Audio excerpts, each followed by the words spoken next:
देश भर में उपचुनाव चल रहा था और दो जगहों पर दो राज्यों में विधानसभा का चुनाव हो रहा था, महाराष्ट्र और झारखंड। महाराष्ट्र में एनडीए की भारी जीत वहां पर हुई है और साथ ही झारखंड में इंडिया अलायंस की भारी जीत हुई है। मगर महाराष्ट्र बड़ा राज्य है और झारखंड में 81 विधानसभा है, महाराष्ट्र में 288। तो उन दोनों का तो परिणाम आ चुका है। बिहार में भी 4 जगहों पर उपचुनाव चल रहा था, वहां भी परिणाम आ चुका है। चारों जगहों पर एनडीए का बोलबाला रहा, सीधे कहें तो जीत गई। तो अब हम अभी जिनसे बात करने वाले हैं वह है अभी जहानाबाद के पूर्व सांसद रहे अरुण कुमार जी हैं। इनसे कुछ इन सभी मुद्दों से जुड़ी हुई कुछ बातचीत रहेगी, कुछ जानेंगे और समझेंगे कि और क्या कुछ बातें है। पहले तो बहुत बहुत स्वागत है सर आपका झकास। बहुत धन्यवाद। आप जिस प्रकार से ये परिणाम आया है, क्या इसकी अपेक्षा थी कि बिहार में चारों के चारों उपचुनाव में एनडीए ही आ जाएगी? मैंने चुनाव के 10 दिन पहले अपने एनालिसिस में कई चैनल को ये बतलाया था कि बेलागंज हर हाल में एनडीए जीतेगी, हर हाल में एनडीए जीतेगी, क्योंकि जो जनता का रुझान था वहाँ परिवर्तन का था और परिणाम उसके अनुकूल आया।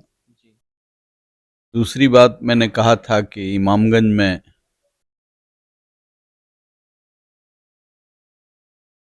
जो मुकाबला होगा वह जन स्वराज से होगा और हम वहां से जीतेगी। रामगढ़ में एकदम सबसे क्लोज रहा है।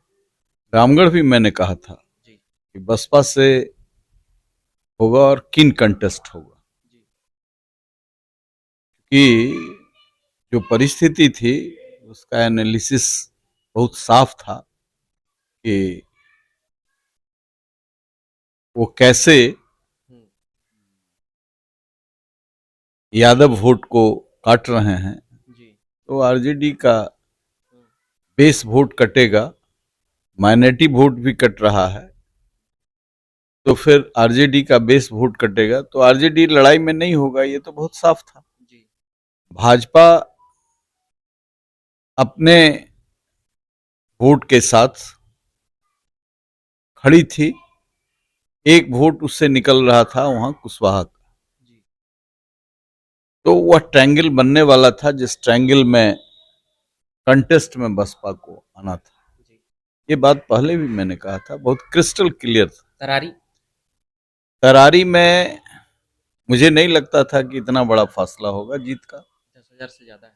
10,000 से ज्यादा है। मुझे लग रहा था कि ये तो मैं कह रहा था कि जीत तरारी में भी होगी, लेकिन ये फासला होगा ऐसा नहीं लग रहा था मुझे। कंटेस्ट अंदाजा नहीं था इसका। हाँ, इसलिए कि हमको मिसलेनियस वोट माले के साथ जाने का ये था, लेकिन वहाँ भाजपा ने मेहनत किया और वो मिसलेनियस वोट के भी अधिकारी बने, जिसके चलते एक बड़े मार्जिन से जीत हुआ। अभी जैसे चारों विधानसभा में देखते हैं सर कि सबसे ज्यादा जो अंतर रहा बेला में ही रहा। वहां सुरेंद्र यादव का गढ़ माना जाता था और 25-30 सालों से 35 सालों से वह लगातार उनका जो सिलसिला चलते आ रहा था, एक उपचुनाव छोड़ दे तो 98-99 का, तो एक गढ़ वहां पर समाप्त हुआ है। आप 3 महीना पहले भी जब लोकसभा चुनाव के बाद भी बोले थे कि हम बस एक सीट के लिए वहां पर समर्थन करेंगे जदयू उम्मीदवार को, एनडीए को। तो लगता है कि वहां पे सब मिलके बेला में सुरेंद्र यादव पर कह सकते हैं कि हराने का एक कौन जो बन रहा था करके नहीं था, पक्ष विपक्ष तो वहां था ही, ट्रायंगल बना भी, लेकिन वहां से उनकी हार निश्चित थी, क्योंकि बाय डिफॉल्ट उनका जीत जहानाबाद से सांसद में हुआ। उसके बाद बेला से ज्यादा वो जहानाबाद में घूम रहे थे और कुछ भूमिहार के गांव में उनको बिरंज खिलाया जा रहा था, हर्ष फायरिंग हो रही थी, तो ये किसी को चिढ़ाने के लिए था। जब अहंकार सर पर चढ़ जाता है ना, तो ऐसा ही होता है। तो उनके अहंकार में ये था कि आ, एक तो उनके लोग मगध सम्राट कहते हैं, तो मगध सम्राट की दुर्गति कई बार हो चुकी है मगध में। जी जी। सम्राट कई लोगों से टकराए और इनको कई जगह अपमान का सामना करना पड़ा, लेकिन एक अहंकार जो हो जाता है, लंबे दिनों तक चुनाव जीत रहे हैं 3 दशक से। 3 दशक से, तो अहंकार हो जाता है। और कोई मुकाबला का व्यक्ति नहीं मिल रहा था। इस बार सभी कौन मिल रहा था कि सभी कौन मिल यादव रहा यादव उम्मीदवार भी थे, सामने से प्रशांत किशोर ने उम्मीदवार मुस्लिम शांत उम्मीदवार खड़ा किशोर, कर दिए। और वहाँ सबसे अधिक मोर्चा ले रहे थे अशोक चौधरी जी। हम्म तो उससे दलित में भी एक रुझान था। हम्म कुल मिलाकर के जिनके मन में ये था कि आरजेडी को हराना है, तो पूरे तरीके से पोलराइज किए, एक वातावरण बना।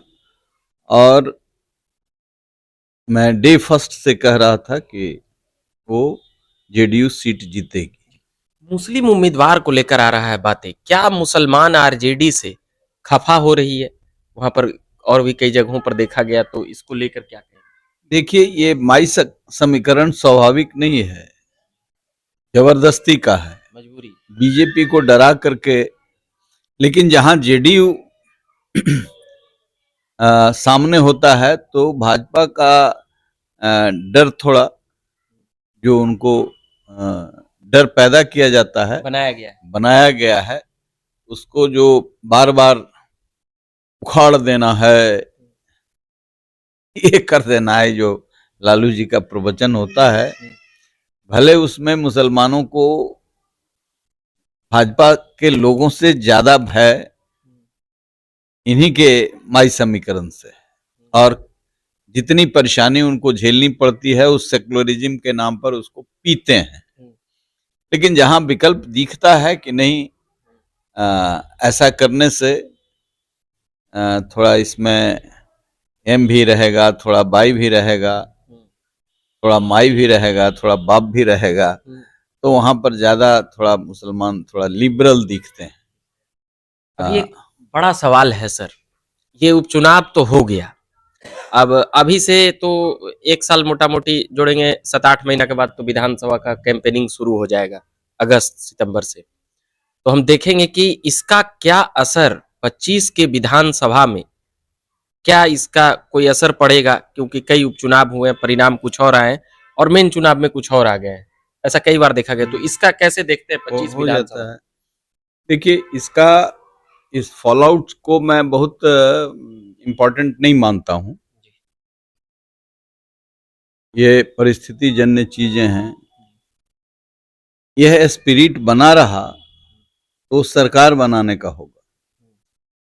ये तो था कि 4 गो विधायक चुने जाएंगे, सरकार पर कोई असर नहीं पड़ने वाला है।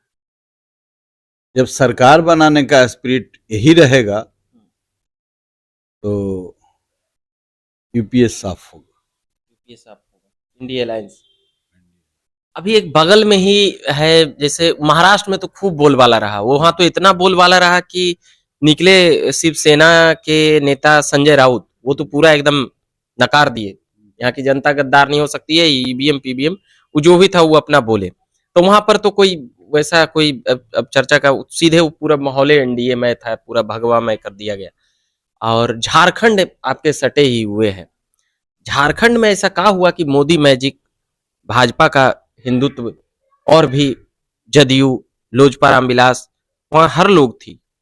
और आजसू जो इतनी सीटों पर लड़ी, वह भी जदयू और लोजपा रामविलास ही सीटें इतना निकाल पाई, 10-11 सीटों पे, 10 सीटों पे लड़ी, मगर वो भी एक ही सीटों पर। कैसे देखते हैं भाजपा की वहां देखिए, हार? भाजपा को अपने एलायंस में जो मेजर एलाइज थे, आजसू ने परफॉर्म नहीं किया, और उसके वजह से इनको एक फैक्टर ये भी हुआ। अब उसका क्या कारण है मैं बहुत दूर से नहीं देख पाता हूं, लेकिन आजसू के नन परफॉर्मेंस के वजह से ये हुआ है। एक फैक्टर वो है। दूसरा फैक्टर ये है कि इनका जो आदिवासी लीडरशिप था वह गुरुजी के बेटे और गुरुजी की पतोह उस विरासत को आगे ले जाने का काम किया। तो माले का सामंजस्य न होने के बाद भी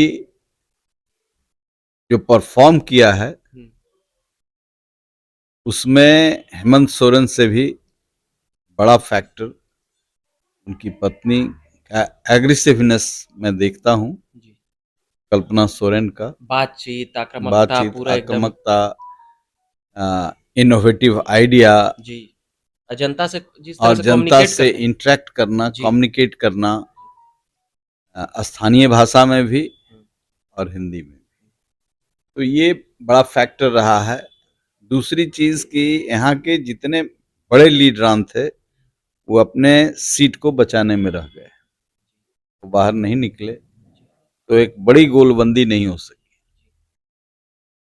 क्योंकि हर बड़े लीडर के साथ एक फॉलोइंग्स होता है, और वो लीडर जब बाहर निकलते हैं तो उनके हर जगह के फॉलोइंग्स एक्टिव होते हैं। यहाँ लीडर में एक ही लीडर रहे हेमंत सोरेन, और सबसे अधिक कल्पना सोरेन का डिमांड रहा, छाई रही, तो वो अपने फर्दर प्लानिंग को कम्युनिकेट कर सके। ऐसा देखे हैं कि मतलब हेमंत सोरेन का तो पहली बार है कि अभी जीते सीएम रहते हुए, फिर अगले बार ये सीएम बन गए। अब तो कह सकते हैं कि लगातार हो गया उनका। भाजपा इतनी बड़ी पार्टी रही तो क्या वहाँ गुटबाजी हम रहा, या जिस प्रकार से प्रदेश अध्यक्ष को आप देखे होंगे कि बाद में एक और प्रदेश अध्यक्ष बनाए गए, तो इसको इन सभी चीजों को कैसे देखें? देखिए वो कहीं न कहीं गड़बड़ी रही है, उसका एनालिसिस भाजपा के लोग करेंगे। बहुत मैं नहीं कह सकता हूं, लेकिन ये है कि उस कैंपेन को अंतिम समय में लोगों ने समझा। जो प्रभारी थे, जो दोनों राजनीति के सफल नायक रहे हैं, हिमंता विश्वास और शिवराज सिंह चौहान को तो मैं अटल जी के समय में एमपी था उस समय से जान रहा हूँ, संगठन चलता है, लेकिन अंतिम समय में उन लोगों को लगाया गया। वो वहाँ के परिदृश्य को समझते इसके पहले ही बहुत कुछ ये हो गया था, लेकिन जिन लोगों को भी जिम्मेवारी वहाँ मिली, एनडीए को ये सामना करना पड़ा। अदरवाइज महाराष्ट्र चुनाव हम पूछेंगे। महाराष्ट्र चुनाव में ये आंधी तूफान का आसा था, कोई एग्जिट पोल, ओपिनियन पोल, कोई वहां काम नहीं किया। विपक्ष के मुद्दे, और भी एक नारा आया, बटेंगे तो कटेंगे, ये वाला नारा लगता है वहां ज्यादा लोग प्रभावित हो गए। ये नारे से वहां बहुत कुछ मेरे हिसाब से कुछ नहीं हुआ है। 250 एकदम। उसका कारण है कि मैं शुरू से कह रहा हूं कि महाराष्ट्र में जो भाजपा का अलायंस था शिवसेना, और शिवसेना यदि मुस्लिम लीग के साथ अलायंस कर ले तो उसका अपना अस्तित्व खतरे में हो जाता है। मैं मध्यमार्गी हूं, और कोई वैसी बात करूं तो मेरा तो जाएगा ही, मेरे फॉलोअर्स में भी उसका असर होगा। तो वहाँ जो अलायंस का बड़ा फोर्स दो हिस्से में था, शिवसेना 1, शिवसेना 2, एनसीपी 2। तो जो एक था, यूनाइट था, वह था बीजेपी। कांग्रेस और शिवसेना, एक माननीय प्रधानमंत्री ने एक जुमला जो कहा कि बाल साहब ठाकरे जो सबसे ऑनरेबल हैं हिंदू की भाषा में, बाल साहब ठाकरे की तारीफ में कांग्रेस कुछ बोले इसको लोग छोटा समझ रहे थे, मैं इस जुमले को बहुत घातक समझ रहा था शिवसेना की। ये अंदर तक असर कर ये गया अंदर है, तक असर कर गया, मांस में असर कर गया। क्योंकि वो जरा पार्टी चलती ही थी कांग्रेस के हाँ पूरा मुक्ति विरोध पर, और उनके बिल्कुल बेटे चले गए बिल्कुल उधर तो फंस गए। उधर वहां जाके फंस गए दलदल में। कभी कभी दलदल से सियार निकल जाता है। आदमी कैसे निकलेगा। अच्छा, अब हम आते हैं, अभी चल रहा है, ये तो चुनाव उनाव पर बतिया लिए हम, सीधे कहें तो अरुण कुमार जी किधर जाएंगे, कहाँ करेंगे, कुछ फाइनल राउंड रूंड में बात पहुंचा है या अभी तक फसले है? इतना आपका फॉलोअर है। हमारी हमारी किसी से बातचीत नहीं है। तो चलते रहती है बातचीत, होते आपसे तो सब आते हैं मिलने, होते रहती विधायक है। सांसद हाँ सब तो आते वो हैं। तो व्यक्तिगत सारे रिश्ते हैं, चलते रहते हैं। और नीतीश मैं जी से मैं कैसा है? देखिए, नीतीश जी से मेरा कुछ भी नहीं है। कुछ भी नहीं, न बातचीत है, न दोस्ती, न दुश्मनी, कुछ ना है। न कुछ नहीं है। तो ऐसी ही सीएम और सीएम हैं, है। सीएम हैं, हम अलग हैं तो अलग हैं। आप तो उनके स्टार प्रचारक में रहे हैं, रहे हैं ना, फिर रहेंगे। अब रहेंगे ये तो समय ना बतलाएगा। ना रहेंगे, ऐसा एकदम पकिया खबर है ये। खबर आप लोगों को ज्यादा है, हमको बहुत कम है, आप ही लोगों से मिलता है। हम्म, मेरा ये कहना है, मेरी कमजोरी एनडीए है। हम्म। एनडीए में मेरी तो सबसे कमजोरी सहज पुराना कमजोरी मित्र, है। पुराना। तो सवाल ये है कि हम स्वाभिमान के साथ राजनीति करते हैं। नीतीश कुमार जी को कुछ लोग हम्म, हमसे अलग किए, मैंने उसको झेला, मैं झेल रहा हूँ। ये 2 दशक तक झेलना पड़ा, ये लेकिन बनवास ही। आह राम जी अंतिम 14 साल तक झेले, आपका ये 19 साल हो गए। कभी कभी अंतिम सांस तक लोगों को झेलना पड़ता है। प्रकृति की रचना को क्या कीजिए। कई लोग बता रहे हैं कि अरुण बाबू को मंत्री बनाने जा रहे हैं नीतीश कुमार, मतलब ऐसी हलचल में चलते रहता है खबर। कौन कभी मिनिस्ट्री? कभी कभी जेडीयू में हाँ, अरुण कुमार मंत्री बनाते थे। हाँ, क्या बन जाएंगे? मंत्री बनने के लिए कभी लालायित नहीं कौन रहे। मंत्री ठीक रहता है लगेगा? अब ये सब अध्यक्ष मैं बनिएगा, क्या बनिएगा वहां? कौन आपके लिए, कौन पद रहेगा? मैंने पद से मेरा रिश्ता ही नहीं रहा, पद की इच्छा ही नहीं कभी रही है। हम सम्मान के साथ राजनीति करते हैं, सम्मानजनक बातें होंगी तो होगा बात। 5 नहीं में तो हम बैठे ही हुए हैं, हम अपना काम कर रहे हैं। 2005 जो हमको में अच्छा लगता आपका है वो नाम करते हैं। मंत्रिमंडल लिस्ट में था, सुने थे। फिर उसके बाद 24 में सुन रहे हैं कि 25 में जो सुन रहे हैं सब आपके मुंह से सुन रहे हैं। प्रदेश अध्यक्ष की राष्ट्रीय अध्यक्ष। जदयू का मैं इन चीजों की बात करता ही नहीं हूँ। मैं ये मानता हूँ, गुस्से में कभी कभी जरूर कुछ बोल देता हूँ, इसलिए कि उस पार्टी को मैंने बनाया। एनडीए जॉर्ज फर्नांडिस, नीतीश कुमार, दिग्विजय सिंह, मंजय लाल, ये सारे लोगों के साथ मैं निर्दलीय था और मैंने पूरी लड़ाई लड़ी है। ये जनता भी चाहती थी, ये राज्य भी चाहता था, और उसका परिणाम निकला, लेकिन बेहतर परिणाम निकला। आज भी जो सरकार है वो उससे बेहतर सरकार है, लेकिन मैं गुस्से में बोलता हूं, इसलिए कि उम्मीद नीतीश कुमार से बहुत ज्यादा रहा है।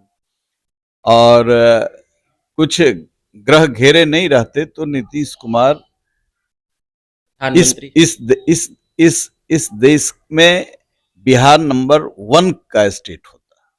घेरे नहीं रहते तो हाँ, मतलब अभी भी चंगू मंगू लोग हैं, कुछ हैं, बहुत छठे हैं, लेकिन हैं कुछ बच गए। कुछ हैं। सबसे आपका सहज हो गया है ना? देखिए अशोक चौधरी ललन बाबू से कैसा है बातचीत? देखिए कुछ चीजें ऐसी हैं जी, जो मैं जीवन में कंप्रोमाइज नहीं करता हूं। नीतीश कुमार से सहज हो गया तो मैं सहज हूं, उनसे सहज नहीं हुआ तो मैं सहज नहीं हूं, नहीं। असहज हूं। इसलिए नीतीश कुमार लीडर हैं, बाकी जितने वहां हैं वो हमारे कर्मचारी नहीं, नेता हैं, वही चला रहे हैं। लेकिन सहजता का कारण जिनके साथ मैंने काम किया है उनसे होना चाहिए। नीतीश कुमार से। चलिए, तो कई खबरें आ रही थी, हम सोचे कि डायरेक्ट पूछ ही ले, क्या बोलते हैं क्या नहीं बोलते हैं। जदयू में जाने की खबरें थी अरुण कुमार जी की, अब तो बोल दीजिए कुछ, जदयू में का कब ज्वाइनिंग है? कोई वैसा मैं नहीं जानता, मैं सब हम ही लोग बताते हैं। हाँ कुछ खबर देते रहते हैं कि ऐसे हो रहा है वैसे हो रहा है। हमारे ओर से अभी कुछ नहीं है। चलिए, तो अभी तक पूरा ओके नहीं हुआ है, अभी भी कई लोग इसलिए कहते हैं कि अब कैलकुलेट तो बहुत तरीके से लोग बेला में बिना मांगे समर्थन दिया, हाँ? तो उसमें मेरे मेरे हित पूरा अंदर अंदर लाइजनिंग कर रहे थे, मैं, एकदम मैं, इधर मैं, करना है, उधर। मेरे मेरे हित भी उसमें जुड़े हुए थे ना, मेरा स्वाभिमान भी उसमें जुड़ा हुआ सुरेंद्र था, यादव मेरी को हराने के लिए खाली था। जी जी लगा कि जदयू के उम्मीदवार को कर रहे हैं, तो कहीं जदयू। अब बोले हाँ, तो मध्यम लगता है। मध्यम मार्गी हैं आप, हाँ, भाजपा मध्यम मार्गी। भाजपा में कोई चांस न बनता ही, मतलब कोई चांस भाजपा मध्यम। प्रकृति की रचना को कौन जानता है, हाँ। कहाँ क्या बनेगा नहीं बनेगा। मैं तो राजनीति कर रहा हूँ। चलिए, तो अभी हम छोड़े जाते हैं। क्या नाम हुआ बाबू? नाम बताओ। मिट्ठू। मिट्टू। चलिए, सर की पोती है लगता है। अच्छा, नतनी है। तो आप झकास भारत देख रहे होंगे, बाकी हम खत्म कर रहे थे और अभी मिट्टू जी आए तो हम अभी और भी जल्दी अंतिम करते हैं। बच्चा बुतरू है सब यहाँ पे। तो मेरा नाम रविकांत हुआ, झकास भारत आप देख रहे थे। अरुण जी से अभी हम बात कर रहे थे। धन्यवाद।